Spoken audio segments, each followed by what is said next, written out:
Well, Paul, it's great to see you. And I'm hoping today that we can try out a few things. One of the things I know is that it's hard to do research right now. People can't go to libraries. And sometimes when they're trying to find primary source text, like full texts, it feels like we waste a lot of time. We go from site to site trying to figure out, is this book available in full text? Is it not? Do you know of any sort of convenient source central location where one can find what is already digitized in terms of primary sources from the 16th century? Right. Yes, there is a very good source for early primary sources. It was put together a number of years ago by a retired prof here at Calvin Theological Seminary and his students. Those students now have become scholars on their own, and they continue to add to this database. It's called Prdl, Post Reformation Digital Library, and it's available on our website. It's an absolutely wonderful source, has hundreds of thousands of titles, and it's one that's easily searchable. So shall we go and look at it? I'd love to. And this is the work of Richard Muller and his students, isn't it? That's correct. Terrific. Let's have a look.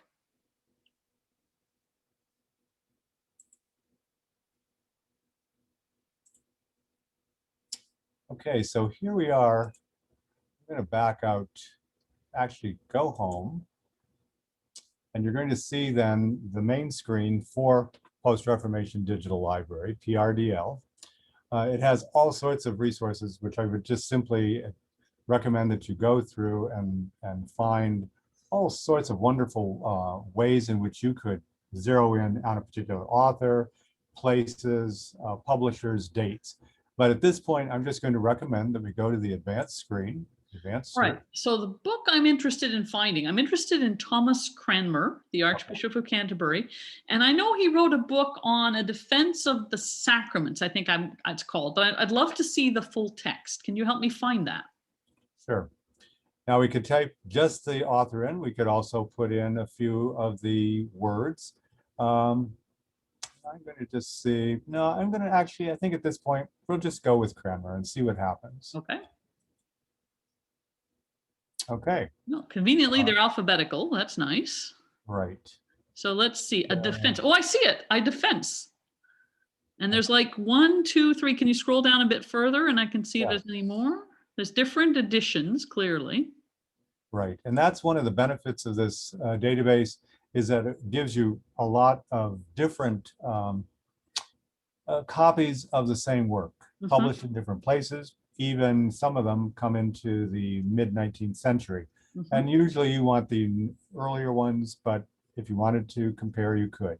So what about the second one then? I see a defense of the true Catholic doctrine of the sacrament. That says 1550, London. Right.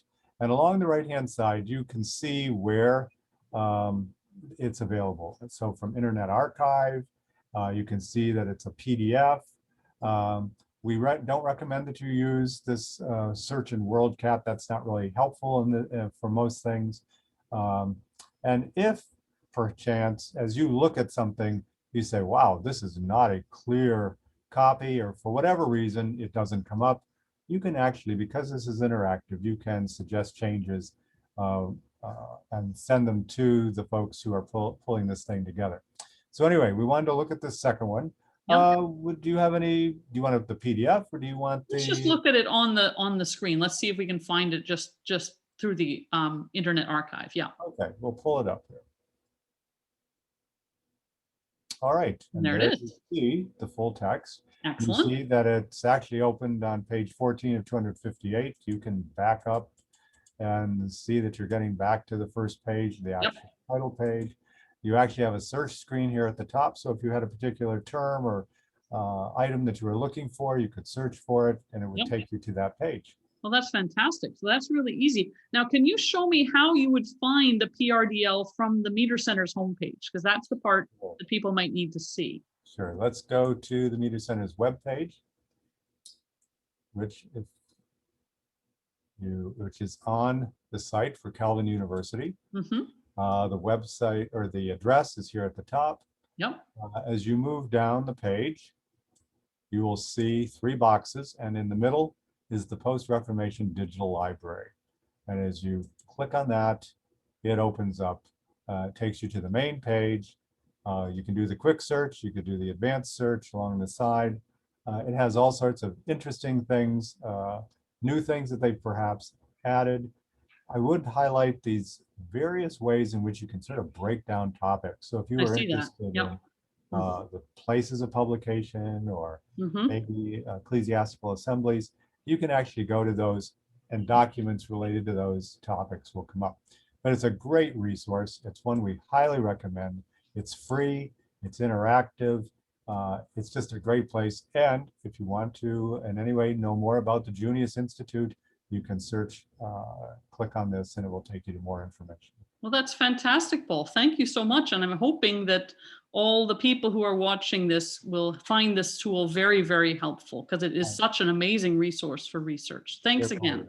You're very welcome.